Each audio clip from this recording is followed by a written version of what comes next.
Assalamualaikum warahmatullahi wabarakatuh. Pada kesempatan hari ini kita akan belajar pengenalan beberapa ikon dasar yang ada di Microsoft Word dan pengenalan pula tombol-tombol yang ada di keyboard.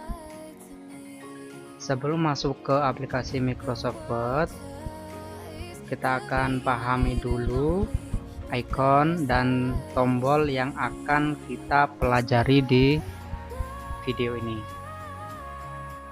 Di sini saya sudah menyiapkan materi yang akan kita pelajari. Saya sudah menyiapkan pengertian dari ikon-ikon yang ada di Microsoft Word dan pengertiannya. Silakan dipahami terlebih dahulu.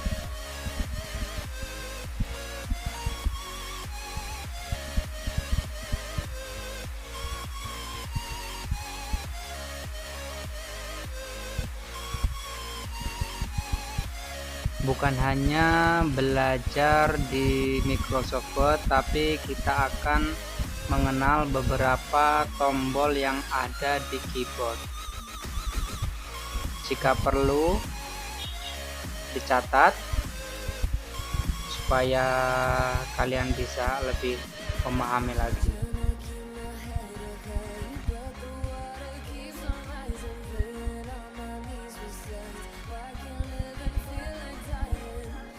Jika sudah, saya akan tutup halaman ini.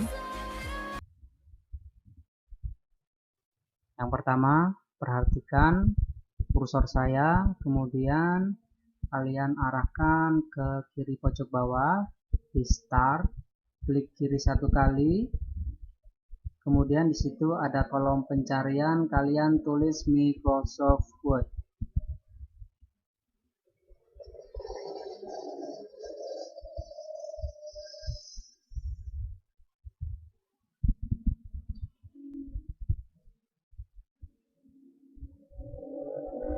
Jika sudah, di atas akan tampil aplikasi Microsoft Word 2007. Bukan hanya 2007, nanti tergantung komputer atau laptop kalian. Mau dia Office Word 2007, 2010, 2013, dan lainnya. Silahkan klik kiri satu kali.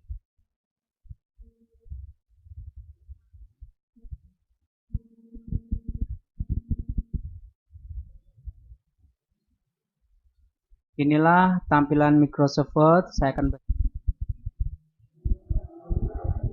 Kemudian saya sudah mempersiapkan contoh kalimat yang akan saya praktikkan dalam pengenalan ikon-ikon Microsoft Word.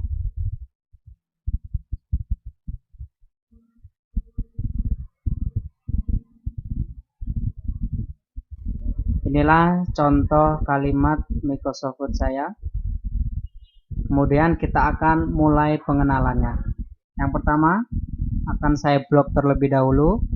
Jika kalian menggunakan mouse, bisa klik yang pertama kursor letakkan di ujung atau di akhir kalimat, kemudian klik kiri tahan, geser ke atas. Jika sudah, lepas. Kemudian yang pertama kita akan mulai pengenalan dari font. Ini font ya. Kita bisa klik sekali di sini. Nah, jadi font ini memiliki desain atau bentuk huruf yang berbeda-beda. Jadi nanti kita bisa memilih, kalian bisa lihat di kalimat saya. Ketika saya mengarahkan kursor ke font, mereka akan berubah secara otomatis. Dan yang umum digunakan yaitu Times New Roman, saya klik. Kemudian icon yang kedua yaitu font size. Ini ada font size. Ya, di sini ada jenis ukuran untuk memperbesar dan memperkecil. Ya. Nah, ketika kursor saya gerakkan ke bawah, kalimat saya menyesuaikan besarnya ya. Kemudian yang sering digunakan adalah font size yang 12. Saya pilih yang 12, klik kiri satu kali. Kemudian icon yang berikutnya yaitu B, bold. Nah, ketika saya klik, yang terjadi adalah kalimat teks saya menjadi cetak tebal. Ini sudah cetak tebal ya. Kemudian saya hilangkan boldnya. Nah, akan kembali normal. Saya akan hidupkan bold. Berikutnya adalah italic atau cetak miring ya. Jadi ketika saya mengklik satu kali di italic, maka kalimat saya akan miring ya, yang tadinya tegak akan menjadi miring beberapa derajat. Nah, saya klik lagi yang I. Nah, biasa, kemudian saya klik lagi. Nah, dia akan berubah posisi menjadi miring. Nah, saya akan pertahankan bold sama italicnya, kemudian underline, yaitu garis bawah. Ketika saya klik underline, maka semua kalimat yang diblok, khusus yang diblok, akan bertambah atau akan ada garis bawahnya. Itulah fungsi dari underline. Kemudian saya akan matikan dari underline-nya supaya normal kembali, italicnya, bold-nya. Kembali seperti semula. Yang berikutnya yaitu pengenalan dari line text left. Dalam bahasa Indonesia itu bisa sering disebut rata kiri, yaitu memulai menulis mulai dari kiri. Nah, seperti ini. Ketika saya klik rata kiri, maka semua akan berawal atau semua akan mengarah ke sebelah kiri. Sampingnya ada center, yaitu rata tengah. Jika kita klik center, maka semua posisi akan menyeimbangkan ke tengah. Seperti ini ya. Menulis dari tengah, yaitu center. Sampingnya ada line text right, yaitu menulis mulai dari sebelah kanan. Yang tadi rata kiri sebelah kiri, rata tengah dari tengah, kemudian rata kanan mulai dari sebelah kanan menulis ya. Dan di samping itu ada yang namanya justify atau rata kiri dan rata kanan. Ini menyeimbangkan keduanya. Bagaimana kalau kita klik? Nah, dia akan menjadi rapi. Kalau kita diklik kiri, nah ada bagian yang kosong. Nah, untuk merapikan kita bisa menggunakan justify untuk merapikan sebuah kalimat. Kemudian yang terakhir, berikutnya adalah line spacing. Jadi fungsi dari line spacing ini memberikan spasi atau memberikan jarak. Kita pilih coba yang 3. Apa yang akan terjadi? Nah, jadi antar kalimat atau antar kata ini memiliki jarak ke bawah ini 3. Saya pilih yang ukuran normal 1,5 saja ya. Nah, inilah beberapa icon dasar di dalam Microsoft Word yang biasa kita gunakan. Saya ulangi. Yang pertama adalah font, yaitu jenis huruf. Ada berbagai macam jenis huruf dari A sampai Z ya. Nah, ini bisa kita lihat. Nanti kita tergantung memilih sesuai kebutuhan. Kemudian font size-nya di sini ada berbagai macam juga, mau berapa disesuaikan. Kemudian bold, cetak tebal, italic, jadi miring, underline, garis bawah, rata kiri, mulai menulis dari kiri, rata tengah, menulis mulai dari tengah, rata kanan, menulis dari kanan, justify, yaitu rata kanan kiri, itu menyesuaikan. Mengapa ini materi TIK kelas 7 ini tidak menyesuaikan? Karena kalimatnya hanya sedikit, jadi dia tidak bisa sampai ke ujung, kecuali dia sampai beberapa kalimat maka akan rapi seperti ini. Yang terakhir adalah line spacing, yaitu memberikan spasi atau memberikan jarak. Coba 2. Oke.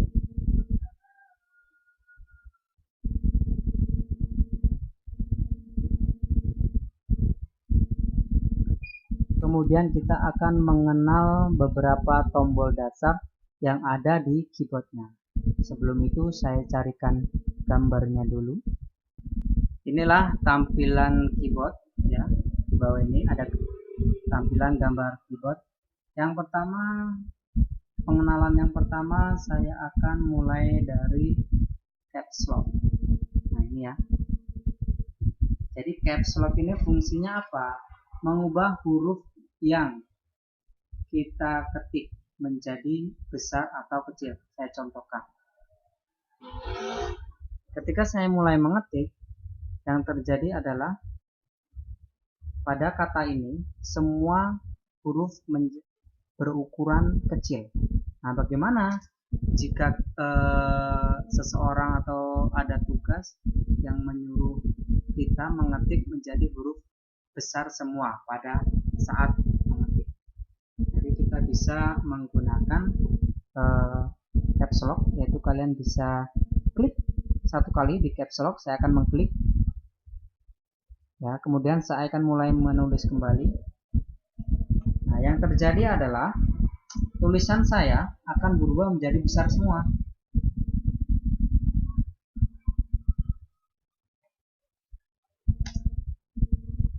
Bagaimana untuk mengecilkan huruf itu? Ya, kita tekan lagi caps lock-nya. Maka ukuran huruf menjadi kecil kembali. Kemudian tombol yang kedua adalah shift. Nah, ini tidak ada tulisannya ya. Jadi shift ini terletak di sini. Jadi fungsi shift ini apa? Jalan pindah ketika membuka atau mengeksekusi suatu perintah. Contoh, di dalam keyboard di sini ada angka 5, kemudian atasnya itu persen, kemudian di sini ada juga yang 4, terus atasnya dolar. Nah, bagaimana kalau kita ingin membuat persen?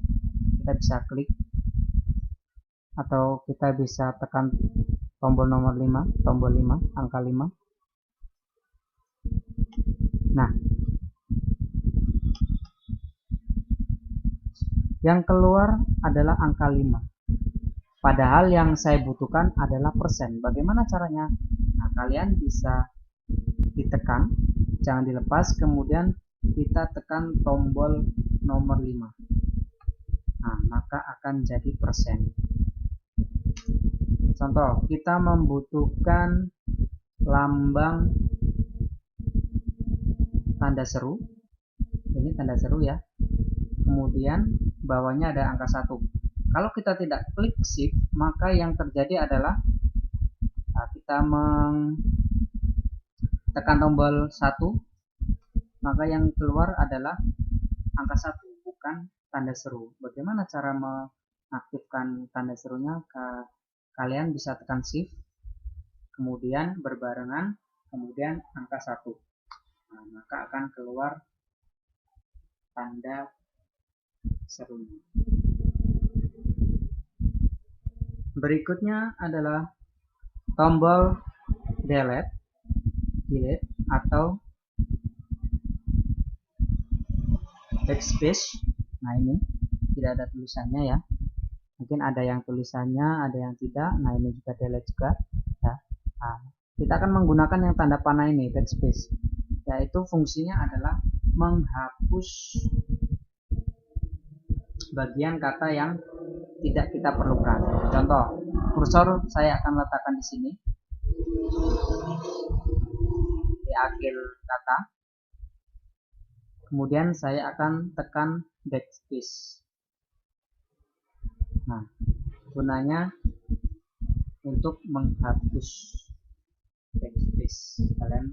Jika kalian mengetik kemudian kalian ada salah ketik, kalian bisa menggunakan atau bisa menekan tombol backspace. Kemudian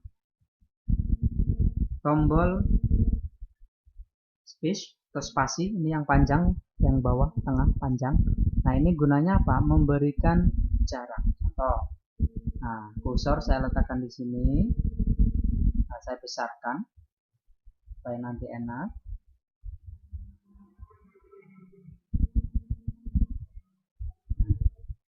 Nah, ini saya hapus pakai backspace.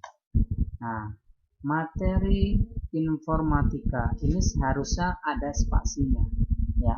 Bagaimana cara memberi spasi? Jadi kalian bisa klik atau tekan tombol spasi. Nah, akan ada jarak, ya.